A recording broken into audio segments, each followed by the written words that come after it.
And welcome again. And before we get to the series we've been looking at, I want to say maybe one more thing about this being Father's Day. There's just a lot of neat quotes. Just go to the internet and look at Christian quotes. Just a lot of neat things that I believe that's very encouraging to fathers, to Christian families. And one of those that I ran across was from Dwight L. Moody.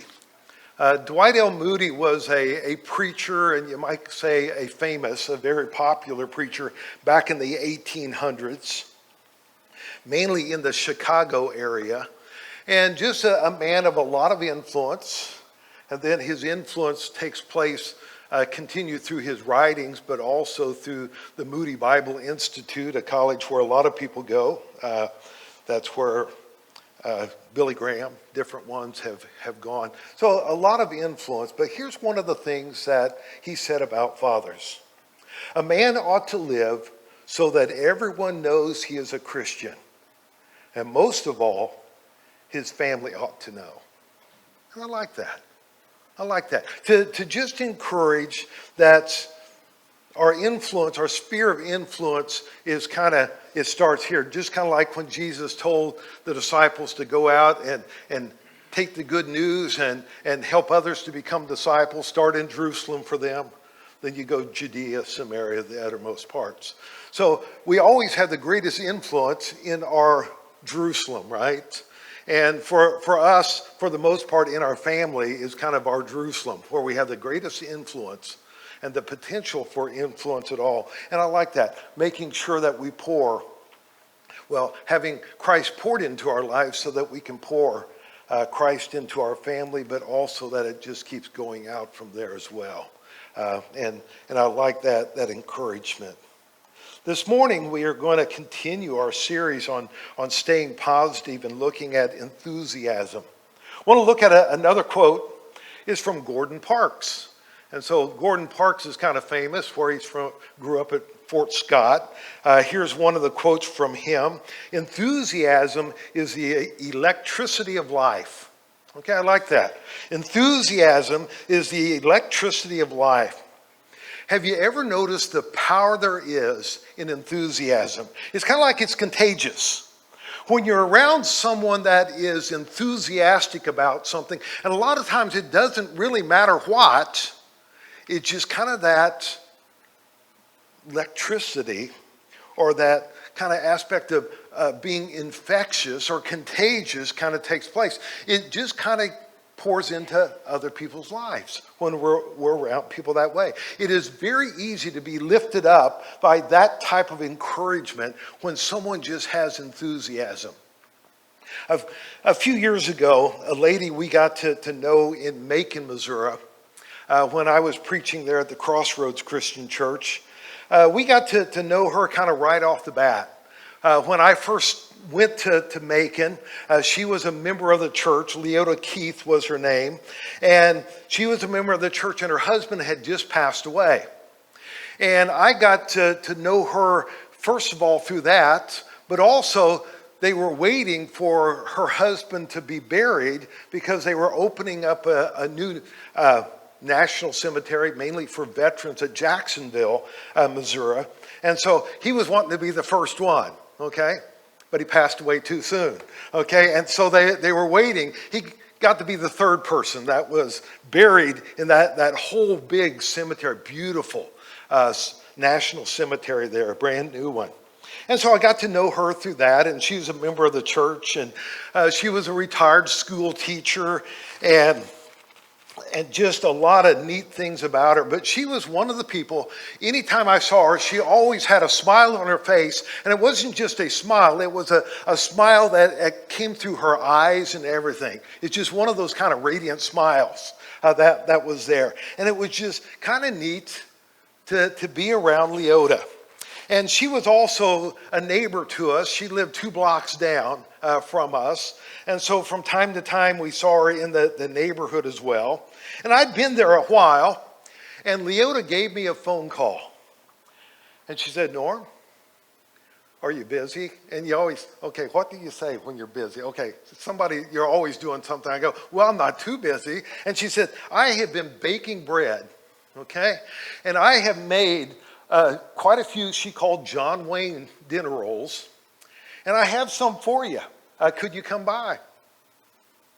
Okay, there's not too many things I couldn't quit doing to get some fresh dinner rolls, okay? And I was home at the time and said, okay, I can be right there. She said, well, come to the back of the house. She had a walkout basement. She says, in the basement is where I cook. So I got in the truck and, 2 blocks, it doesn't take very, very long to get there. I probably could have walked it or ran it that fast too. And I got there, and as soon as she opened the door, I could smell that fresh baked bread. And she asked me, and we visited a while, and that's where she did all her cooking, in the basement. She had a big kitchen down there. She said it keeps the heat from getting in her house and stuff like that. It didn't matter to me, okay? It's just, hey, this is fresh baked bread. This is pretty good. And she called her rolls John Wayne rolls. And then she told me why. Friends of her and her husband cooked at a ranch in Wyoming where John Wayne used to go to. And he would eat there, and John Wayne loved the rolls. And so, of course, they're going to be called John Wayne rolls, okay? That fresh baked rolls is good enough, but if they're good enough for John Wayne, it's going to be pretty good stuff. And so she and her husband, they started making them, and she did that quite a bit. And so we visited a while, and she just always with this smile, just kind of bubbling about things. I took the rolls, and just so that Glenn knows, I did share them with Shelly when I got home, okay? And we ate them, and they were good, okay? They were good, okay? John Wayne even grew that much more in my eyes because he liked them as well. And so it was just kind of neat with her excitement, because that's the way enthusiasm is. A lot of times it doesn't matter what somebody is enthusiastic about. She was excited and enthusiastic about her rolls and wanting me to have some, and you just kind of get a part of that. But the neat thing is, every once in a while she would give a phone call again. Said, I'm going to be baking John Wayne rolls today. And said, would you like some? Yeah, would you like some? Yeah. I said, now when? Okay, when do you want me there? That's when I will be. And so from time to time, again, I would go and visit with Leota, would have some John Wayne rolls to take home, and it was just kind of neat. Her excitement and enthusiasm just poured out. It poured out into me. It was neat. Yeah, the rolls were pretty neat, but it's the aspect, it was her enthusiasm about that. And she loved to cook, okay?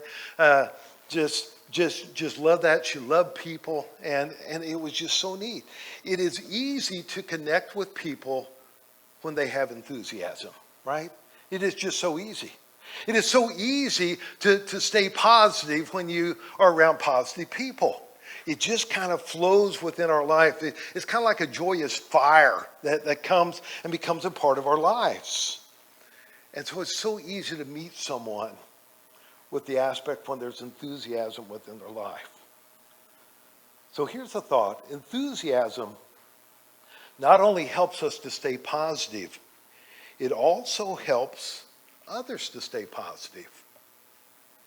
That's kind of neat. And that's one of those things I saw with Leota. That she was positive, and she poured that out, and it was so much easier to be positive being around her, okay? That is not only good for us, but it's good for other people too. The Apostle Paul, when he was writing to the church at Corinth, the Christians there, he talked about the Christians in Macedonia. And he just talked about their enthusiasm that they had. And in fact, it was all about giving. They were giving and taking an offering because there was a famine taking place in Judea, and the Christians there needed some assistance. And so the Christians other places were giving. Now, the thing about Macedonia, these were poor people, okay? This wasn't some affluent place where they had a lot of money. These were poor people, but they were enthusiastic. Hey, we can give, we can help. These are our brothers and sisters in Christ. They need help. We're going to give, okay? And their enthusiasm just rippled to others. That's why Paul talked to others about it. That Man, look at their enthusiasm. And it was just easy for that to take root in other people's lives as well. But true enthusiasm glorifies God.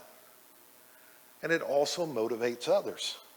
So do you know someone that's like that? They just have that enthusiasm, okay? Enthusiastic about different things. And probably more than that, do you want to be like that, right? Do we want that within our lives? Because that's a part of staying positive, okay? Staying positive. And so today we're going to look at a little bit about enthusiasm, how important it is, and how to keep that growing and developing within our lives. Enthusiasm, we get our word, it's from the Greek language, and it's from the old Greek language, which was Koine Greek. Okay, that's what the Bible, the New Testament, was written in. It's Koine. And just here's a little bit of extra, okay? I get on a rabbit trail here. Koine, you can hear the word coin, okay? Coin means common. That's why a penny looks like a penny, okay? A quarter looks like a quarter. It means common. And so it was the common language of that day, Koine Greek. And so almost everybody in that whole part of the world, no matter if you spoke other languages, you spoke Greek. So it's Koine Greek.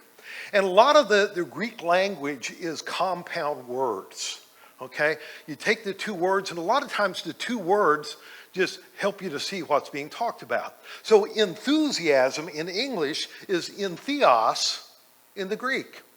And so you break the word apart, in, which it looks like en, which is the same for us as in theos. And theos is the name for God. So if you are a theologian, you study the things of God, okay? If you're studying theology, it's theos, you're studying the things of God. And so the idea of enthusiasm is you're in God. So it's not that God's just in us, we are in God, in theos. And so true enthusiasm isn't that I'm just pumped up about something happening, okay? An event, something I like. But really the idea behind it is that I'm walking with God daily. I am in God is the idea behind that word. So enthusiasm isn't just that God dwells in us, but every day we're living in God, okay? And so that's the idea behind the word there. It's kind of like, as we see in Acts 17:28, it says, in God we live and move and have our being. That's the idea, that I'm living with God daily, and he is guiding my life. That is being in God, and it causes this aspect of being really pretty positive when we know God's in control. God's with me. God hasn't abandoned me. Kind of like as Jesus taught within the model prayer, the Lord's Prayer, that God is there. And so it helps us, even though we see all the things in the world sometimes is changing. And as Josh said, sometimes chaotic, sometimes hard to understand. But God, if we keep our faith in him, God's faithful. God's loving. Okay? Keep our passions in him, because that's something that is unchangeable. So enthusiasm is the idea that because we are in God, walking with God daily, this is a change factor to the rest of the world. So it's just like with Leota, she was enthusiastic about her John Wayne roles. Okay, it was pretty easy for that to pour into the lives of others, okay, that you get enthusiastic too. So if true to the word, if we are enthusiastic walking with God, we are going to be change agents within this world. It's kind of the difference between a thermostat and a thermometer. Because see, as you think about it, a thermometer does what? It judges what the outside environment is. So if it's in here, okay, it probably should be reading 71, or at least that's what it was saying over on the wall. Okay, some of you are saying it's 33 in here, okay, and others of us are saying, no, it feels like 90, okay, but it is really telling us what the environment is. So it's going to go up and down, usually night and day and during the different seasons and that. And so basically it just reacts to its environment. Now a thermostat, it changes its environment, right? That if you change what it is, okay? If you raise it up, if it's heat, it's going to get warmer in there. It changes the environment. We are to be like a thermostat. We aren't just to react to our environment. We are to help change our environment. That's why Jesus says, go into all the world and take the good news. That we are to be change agents. And so that's what being positive, that's what in theos is about. That we are living in God, and that motivates us, and in turn, that also can motivate others. So as we think about things right now within our lives, it is pretty easy as we think of our environment, a lot of the issues and a lot of things we are going through, it is pretty easy to get negative, right? It is pretty easy to be disappointed, have uncertainties, and even for it to grow to fear. Or we can live in God and we can stay positive. That doesn't mean that we just overlook what's happening. No. In fact, we are to be change agents. So, in fact, you are to be involved in certain ways to help things within life, for God to be within others too. See, we can keep looking at things this way, that God is at work. Okay, God's never given up, okay? God is powerful. God is seeing us through. And we know ultimately we have a better future, right? That's a promise. There will be a better future. And so we can stay pretty positive, even though a lot of things look very chaotic, sometimes very ungodly, sometimes chaos within it. But God is a God of order. We can rest within Him. So to become more enthusiastic, let's look just for a little bit at someone we see in the Old Testament that had a lot of enthusiasm. We looked at him a little bit last week, and we looked at David, which eventually became King David, which was the great king for the Jewish people, that even they looked at a lot of prophecy was given that the Messiah, there would be some aspects that would resemble King David, okay, within things. And so last week, as we looked at David, and we're leading to David, the story or the event in history with David and Goliath, last week we saw that David was in a family of brothers, and he was the little one, okay? He was the young one. And so when it was time to go into battle, what can David do? He's the little brother. Now remember, he's not some little guy. He's probably at least in his upper teens. Okay? So, but he's overlooked. You stay home, watch the sheep. You stay home, and when we need food, you're the one that carries the food to us as we are in the army. And so that's just kind of what he was left to do. Take care of the sheep, deliver the food.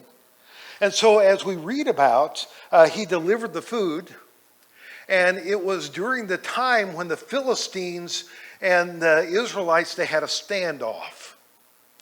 And what would happen is once in the morning, once in the evening, they would all line up. Two different hills, the Israelites, the Philistines. There's a valley below. Goliath, which was the champion of the Philistines, would come down in the valley, and he would make the challenge up to the Israelites. And he just made this challenge. If someone will come down, okay, basically, we'll fight. Whoever wins everything. Now, this doesn't sound too bad, except Goliath, we would call a giant. Now remember, not everybody at that time was giants, or it wouldn't be pointed out that he is different, okay? He and his brothers were different than everybody else that was living out there. That's why it points out how tall he is. He's around 9 foot. It talks about how his armor was. It wasn't like all the Philistines were big. He is unusual, okay? And so even a spear tip was like 17 to 19 pounds. Think about that. It's like throwing a shot put. Really, you don't throw a shot put, right? You put a shot put, but it sounds better to throw it. And he's using that in battle with accuracy. He's a big guy. And so nobody's going to go down. Okay, maybe 10 of us go down. Okay, we'll fight him, or 20 of us, but not man to man, because he is, first of all, a warrior anyway. And the Philistines were unlike most countries. They had a standing army. Most countries did not. Israelites did not have a standing army. That's why there's a time when you fight battles. It is usually, if it's the enemy coming in, they come and fight a battle on your land during harvest. Because they have food, okay? And you don't get any food. They just eat all your food up because it's harvest time. And so there's times that they fought, usually in the spring. And so they're all lined up. Goliath gives the challenge. And David's not staying back in the tents. He's not even invited, and he comes out on the front line to see what's happening. And he can't believe when the challenge comes, everybody runs and hides in their tents, even his big brothers. So he has to inquire, what's going on here? He can't believe nobody will go down. And so David says, I'll go. I'll go. Was it because he was 9 foot tall? No. Was it because he had so much trust in himself? No. It's because he walked with God daily. And he said, God has always been with me. Okay? God has always been with me. When I've been out by myself tending the sheep and a bear comes along, I was able to kill it. Because of God. A lion comes along, I was able to kill it. And so God's always been with me. He's walking daily with God. And surely God's not going to be with someone that is blaspheming God. So I'll take the challenge. That's enthusiasm. That's being in God. He's been walking with God daily. David knows the power of God. He knows it. He knows that God makes a difference. And so most of you know the rest of the story. Is that the time they line up again and David goes down. Not with armor on because he didn't know how to use that. And it wasn't necessary. This is going to be a victory for God. Not a victory for David. It's a victory for God. So he goes with his sling, which is, like carrying a 45, okay? Because the tribe of Benjamin, when they went to battle, they were left-handed and they took the sling into battle. And so he went down and picked up the stones and he hurled one into the head of Goliath. He went down. We'll give the rating. This is R-rated. He lopped off his head. And then the rest of the army, the Israelites, went and chased the Philistines and killing them on the way home. Now we're back to PG, okay? And so as we think about that, what happened? Goliath is dead. The enemy have been defeated, and his enthusiasm has now poured into the nation. That's enthusiasm. That's what it does. And it's not because David has pride.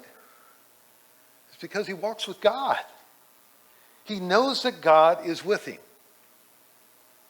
I'm enthusiastic. I'm in theos. And David learns this as a shepherd. God taught him all these things. To trust God daily. To walk with God daily. To worship God daily. And that builds enthusiasm because that is walking with God. And so we see that as David writes some of the Psalms, and we see that a lot within Psalm 23. It's in theos. It's about trusting God, is what the 23rd Psalm is about. How good God is, but also what it means when you're walking with God daily. See, he trusts God. The Lord is my shepherd. I shall not want. That's trust, right? He's my shepherd. There's not any wants. He's with me if I, like the sheep, the shepherd leads them to water, to green pastures, protects them. Everything is taking place there. So God compares God to a shepherd, and we are his sheep. If we're walking with God, okay, in theos, we're in God, we are a part of the flock. God cares for us.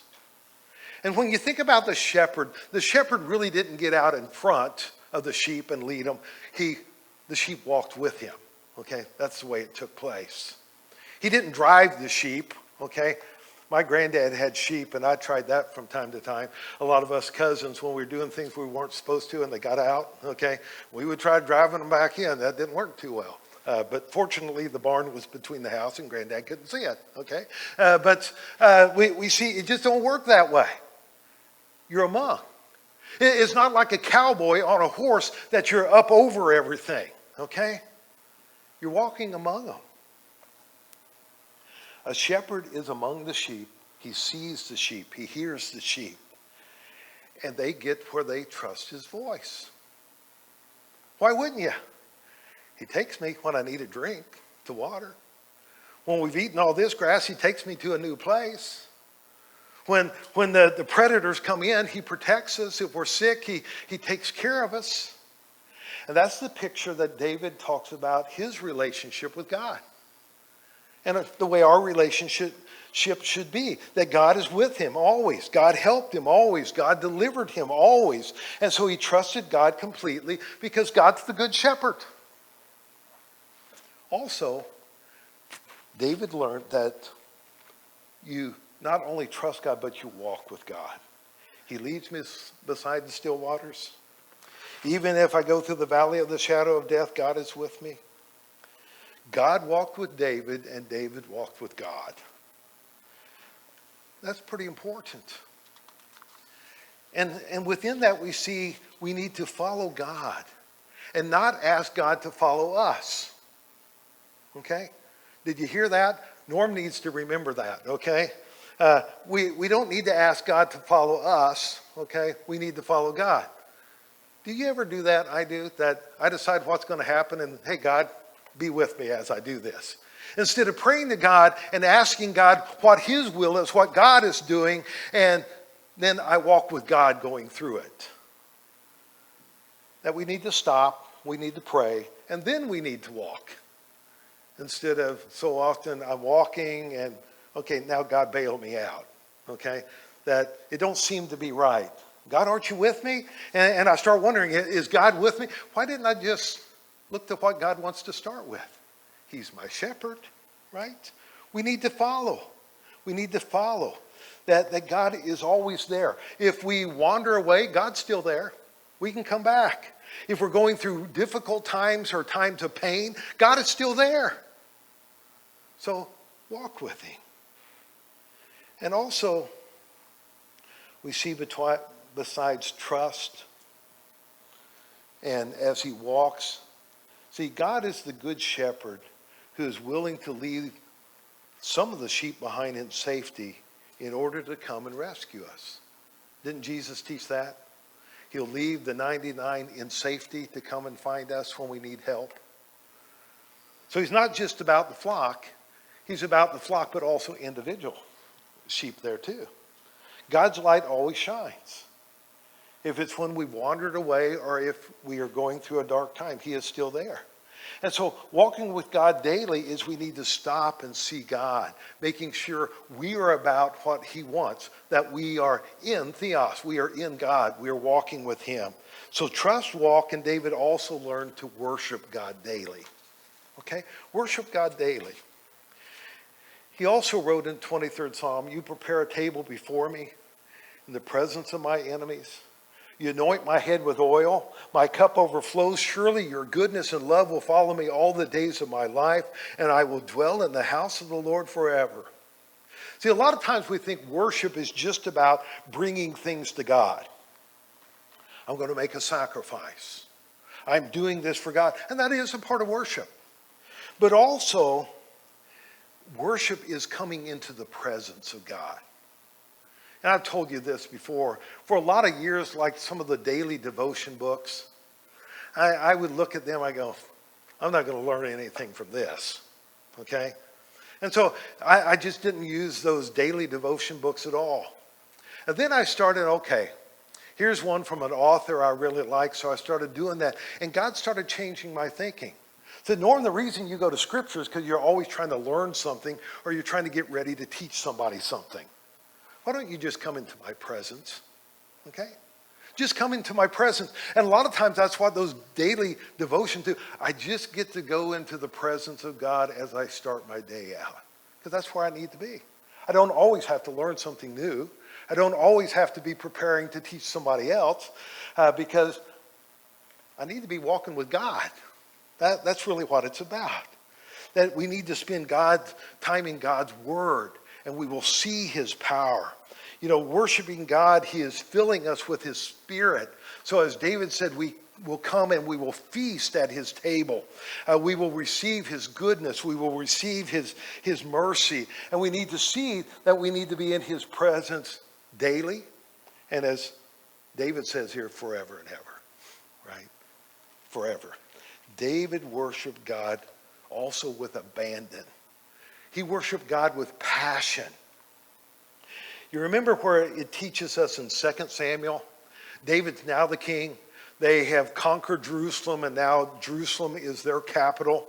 And so it's time to bring the Ark of the Covenant in. That is also going to be the place of worship. And so as the Ark of the Covenant comes in, David is the king. He's sitting in his house.